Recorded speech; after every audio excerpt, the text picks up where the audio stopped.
ఇప్పుడు వాళ్ళ బాధ ఎక్కువ కులాలు ఉన్నాయనా ముస్లింలు ఉన్నారనా ఇందులో? అది ఏందో చెప్పమాను, మీరే నియంత్రించండి, వాళ్ళందరినీ కూడా తొలగించుకుంటే కేంద్రంలో చట్టం చేయండి. మీ చేతిలో ప్రభుత్వం ఉంది, మీరు చట్టాలు చేయొచ్చు, మీరు శాసనాలు చేయొచ్చు, మీరు ఏమేం చేస్తారో చేయండి. మీరు బహానాలు ఎత్తుకండి.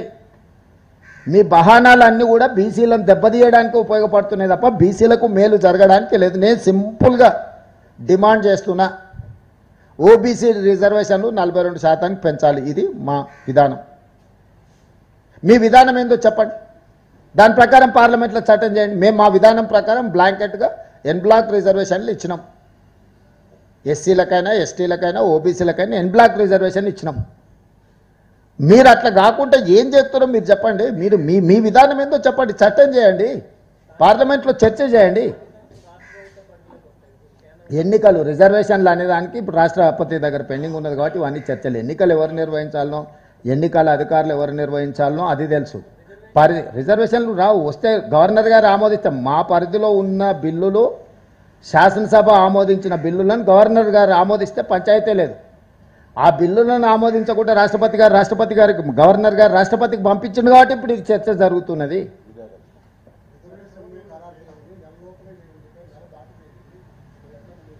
ఇంకా ఇప్పుడు అందుకే ఎట్లా పోవాలనే దాని మీదనే ఢిల్లీకి వచ్చినాం, అన్ని ప్రయత్నాలు చేసినాం.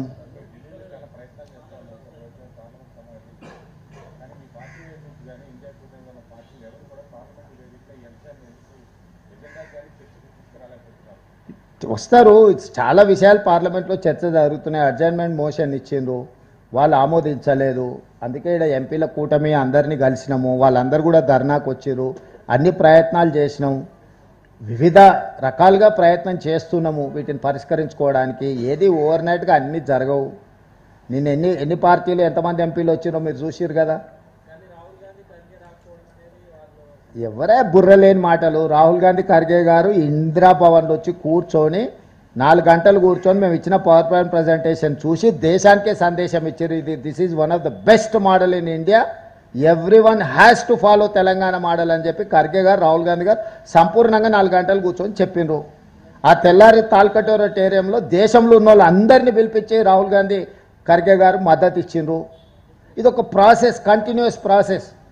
ప్రతిరోజు ఈయన రాలేదు, అసలు పార్లమెంట్కి రాని ప్రధానమంత్రి గురించి వాళ్ళు ఏం మాట్లాడారు, పెండింగ్ ఉన్న బిల్లుల గురించి ఏం మాట్లాడారు.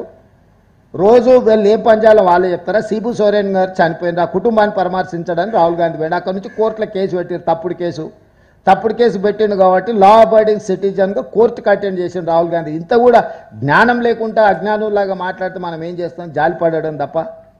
అర్థం పర్థం లేని ఆరోపణలు, ఆయన లేడు ఈయన లేడు, వాళ్ళు ఎవరు లేరు.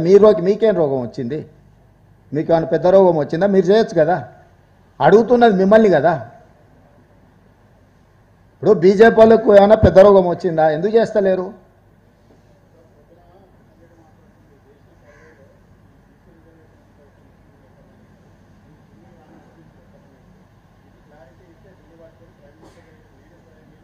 అన్ని ఇస్తాం. అఫీషియల్గా మీటింగ్ ఏర్పాటు చేస్తే కిషన్ రెడ్డి గారికి సెక్రటేరియట్లని, chief secretary, planning department special chief secretary, అందరు అధికారులతో అఫీషియల్గా నేను మొత్తం అవగాహన కోసం అఫీషియల్ ఇది పెడతాను సెక్రటేరియట్లో. ఎప్పుడో డేట్ ఫిక్స్ చేయమన్నారు కిషన్ రెడ్డి గారిని. కృష్ణ, అందుకే కిషన్ రెడ్డి గారిని రమ్మంటున్నా. మొత్తం కలిపి చీఫ్ సెక్రటరీ, ప్లానింగ్ డిపార్ట్మెంట్ చూసింది ఇదంతా, వన్ మ్యాన్ కమిషన్ చూసింది ఇదంతా, బీసీ కమిషన్ చూసింది. దీంట్లో వివిధ అందరిని పిలిపించి అఫీషియల్ పవర్ పాయింట్ ప్రజెంటేషన్ ఇస్తారు. అన్అఫీషియల్గా నేను కిషన్ రెడ్డి లేకపోతే మహేష్ గౌడ్ గారు కిషన్ రెడ్డి వ్యక్తులుగా మాట్లాడుకున్నట్టు కాదు, ప్రభుత్వ పరంగా స్పష్టంగా సోషల్ జస్టిస్ మినిస్టర్ కూడా రమ్మనుంది తెలంగాణకు. దారి ఖర్చులు కూడా మేమే ఇస్తాం, ఇద్దరు కేంద్ర మంత్రులకు ఎక్స్ప్లెయిన్ చేస్తాము. దాంట్లో ఏమైనా అనుమానాలు ఉంటే అక్కడనే మొత్తం ఎంటైర్ టీం ఉంటుంది. లేదు కిషన్ రెడ్డి గారిని ఇక్కడనే టైం పెట్టమని ఉంటే నేను అందరినీ యంత్రాంగాన్ని అంతా తీసుకొని వస్తే ఢిల్లీకి.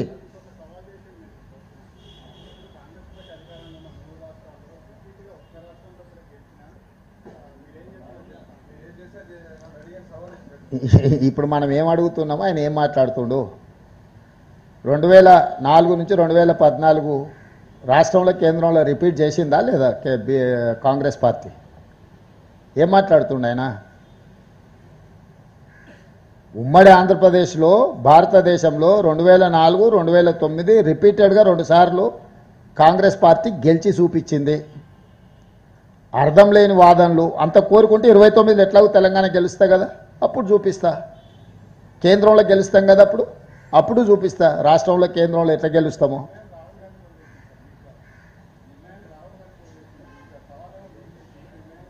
దేనికోసం అంట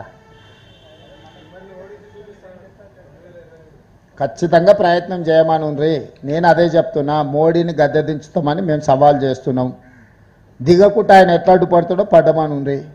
150 సీట్లు దాటనీయమని చెప్తున్నా నేను ఈరోజు బీజేపీకి కేంద్రంలో.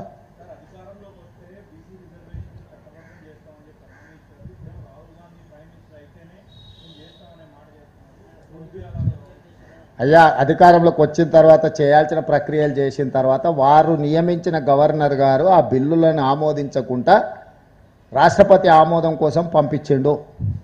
వారు నియమించిన గవర్నర్ గారు రాష్ట్రపతి ఆమోదం కోసం పంపించిండు కాబట్టి ఇవన్నీ చర్చలు. మేము చట్టం చేసిన తర్వాత గవర్నర్ గారు ఆమోదిస్తే చర్చలకే తావులేదు.